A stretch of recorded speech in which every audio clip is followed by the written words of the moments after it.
Are you wondering how you can view a shared folder in Windows? Then make sure to watch until the end of this video to know how to do that.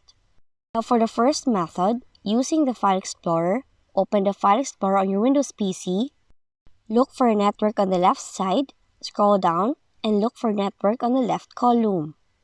Then, double-click on the computer where you want to see the shared folders, and then the shared folders will have an icon that will look like a computer drive, and then the shared files will have an icon that looks like a computer drive if it is shared on someone else's computer. But if it is stored locally, it may have an additional icon or tag that says shared. Second option you can use is the Computer Management panel.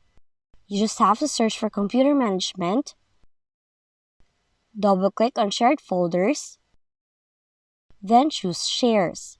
Now you'll only have to click it once so that the list of shared folders will appear.